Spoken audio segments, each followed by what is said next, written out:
hello लोगोफोर दिनै नोंथांमोन गेजेराव मोनसे गोदान भिडिअ लानानै फैलायबाय बेहाय नोंथांमोना मोनफा इन्टारेस्टिं फेक्ट्सनि बारै मिथिनानै मोनगोन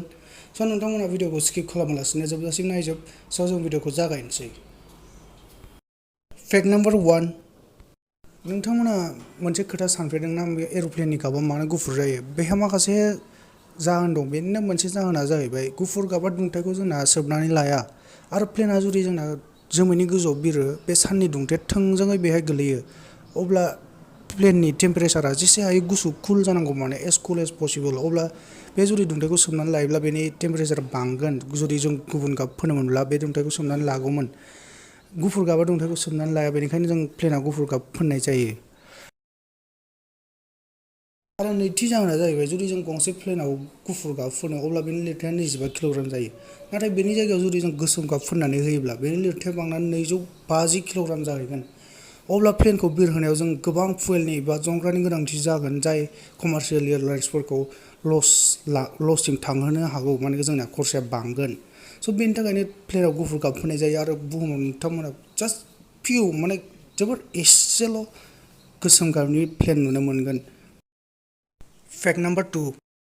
बुहुमाव मोनसे रेस्टुरेन्ट दं डेनिश रेस्टुरेन्ट मुंनि बे रेस्टुरेन्टआ बन्दआनो जाया दसे समनि थाखायबो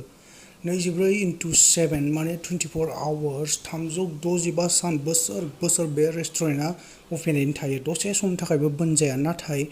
1998 मायथाइयाव बे क्रिसमासनि सानाव मोनसे जाहोननि थाखाय बे रेस्टुरेन्टआ बे सानखालिल' बन्द जादोंमोन बेनिफ्राय बे रेस्टुरेन्टखौ 1953 मायथाइयाव गायसननाय जादोंमोन बे दिननिफ्राय बे रेस्टुरेन्टआ 24/7 माने हर सान सोलिबोगासिनो दं दसे समनि थाखायबो बन्द जायालासिनो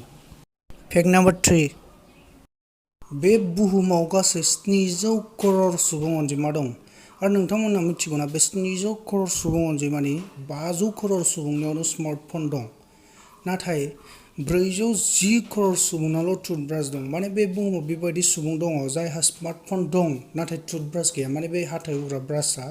गैया वाव फेक्ट नम्बर 4 नोंथांमोना मिथिगौना नैथि बुहुम दावहायाव बेसेबां सुबुङा जिउ गोमानांदोंमोन माने सेकेन्ड वर्ल्ड वाराव 8 करोड़ सुबुङा सानना नायोब्ला माबायदि गिख्रंथाव दावहामोन बे 16 गुन बांसिन सुबुङा जिउ गोमानांदोंमोन दा कर'ना भाइरासाव जिउ गोमानाय सुबुंनिख्रुइ 16 गुन बांसिन जोबोद दुखुनांथाव फेक्ट नम्बर 5 नोंथांमोना बे सावगारियाव थानाय सुबुंखौ नाय बे भारतनि सासेल' सुबुं जाय मेगन फिथायाव टेटु बानायजादों मेगननि बे फिथायाव आरो बे खामानिया ओरैबायदि रिस्कि बेखौ US आव बानायनाय जायो बेहाय 50% मेगननि पावारा गोमालांनायनि चान्स थायो आरो बे सुबुंनि मुङा जाबाय करण सिद्धू बिथाङा भारतनि दिल्लीयाव थायो दिनैनि भिडिअखौ बेखिनियावनो दोनथ'नाय जाबाय आरो नोंथांमोना भिडिअखौ मोजां मोनदोंब्ला अन्नानै चेनेलखौ साबस्क्राइब खालामनानै ला आरो भिडिअखौ शेयार खालामनानै हो आरो बिब्दिनो गोबां इन्टारेस्टिं फेक्ट्स लानानै आं नोंथांमोननि गेजेराव फैबावगोन टिल देन टाटा बाय बाय लोगोफोर